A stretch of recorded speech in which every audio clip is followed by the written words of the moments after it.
Hey, what's up, guys? This is B Wells, and I'm coming at you with the daily crypto overview for March the 19th. Today is another good day. We see a bunch of green here in the market.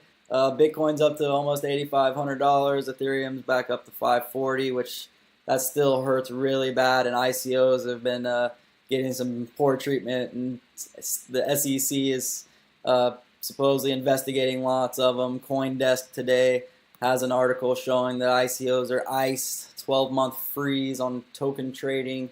We'll go over that and some other news that's been happening with Bitcoin and crypto in general over the last few days. There was the G20 summit, obviously, so they discussed some of what was going on in the technology, the cryptocurrency world, what's going on with the blockchain. Apparently, according to CoinDesk, which is a site I like to follow for a lot of different news and stuff, what's going on with crypto. Looks like that Mike Limprez says that the market's going to be chilled. They say that a 12-month freeze might happen.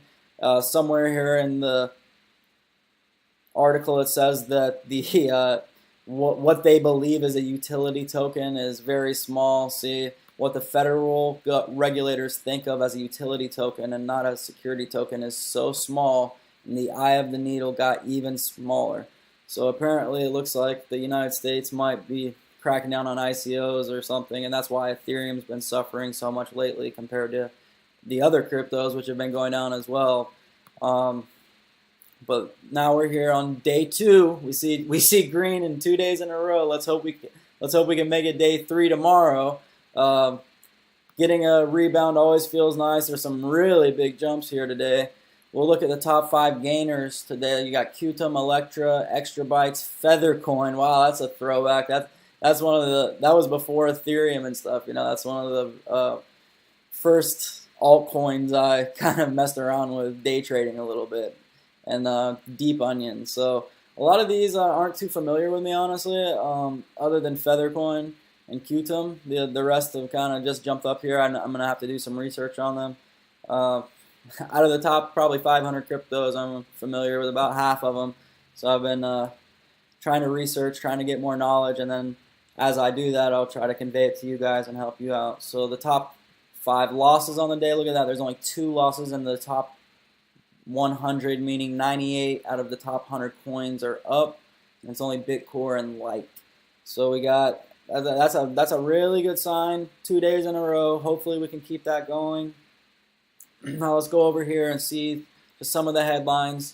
Obviously, the price jumped yesterday significantly, and that was after the G20 summit. Carney says that cryptos do not pose a risk to other currencies in the world economy. So that kind of, I guess, released some short-term tension in the market, allowed for some people to go ahead and maybe they were on the fence, follow through with a buy, and I don't see it to be terrible news or great news either way. I mean, it's kind of just like it doesn't really matter what they think in terms of cryptocurrency. I mean, they can regulate and they can try to shut stuff down, but that's why they're building coins like Monero and zcash. It's totally anonymous. You can and that's why they have such a high market shares, because of the fear of the government doing something like that. But they say that the G20, they don't pose a risk. That's not definitive of each certain country, such as the United States, which it's almost impossible to invest in most ICOs in the United States because of such strict regulation and stuff. Now, some you can get away with if it's a utility token, but in that last article we read here from CoinDesk, the utility tokens are going to be starting to probably get fewer and far between. So that's kind of sad news for us. I mean, I like to invest in ICOs if it looks like a good idea and looks like it has a great team. But if you can't do it, you can't do it. So we'll just have to hope the United States jumps on board with some of the rest of these countries that allow it. Some have banned it, then allowed it. So it's kind of been a big cluster lately, and hopefully they can get it straightened out. Even if if they regulate it, that's fine with me. That'll probably allow for more mass exception throughout the market. But who knows how they're going to do it, or if they're going to use blockchain technologies, build something else to do it with.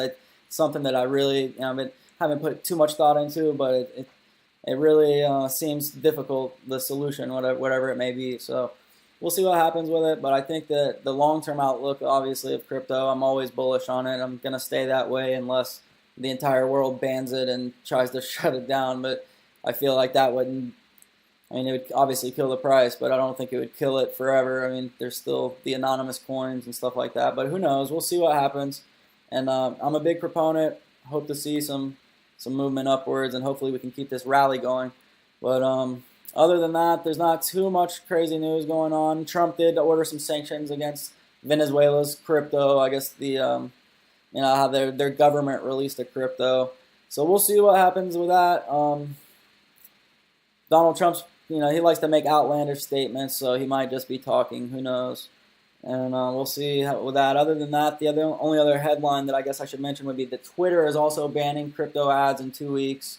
We heard that Facebook was doing it, and all these other companies, that they don't want to be held liable if you invest in a scam, whenever they were the ones that allowed the advertisement to go through. So I don't think that that's going to stop ICOs necessarily, but it just kind of kills the exposure a little bit, and you'll have to find ads on crypto-based websites rather than huge mainstream sites. So, and there's always the other sites like ICO Watch List that you can look up and see what kind of ICOs are out, and then you can read through their white papers, check out their team. That's how I always like to invest. You have to do plenty of research. Don't just take one source either. Maybe go to multiple sources and get the consensus. So that's the daily overview for today.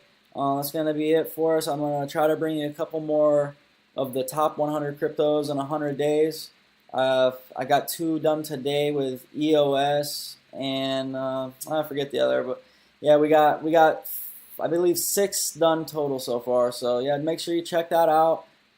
Give me a follow, subscribe if you're on YouTube, follow on YouTube, and other than that, I'll just be waiting for you guys at the moon. Have a good one. See you.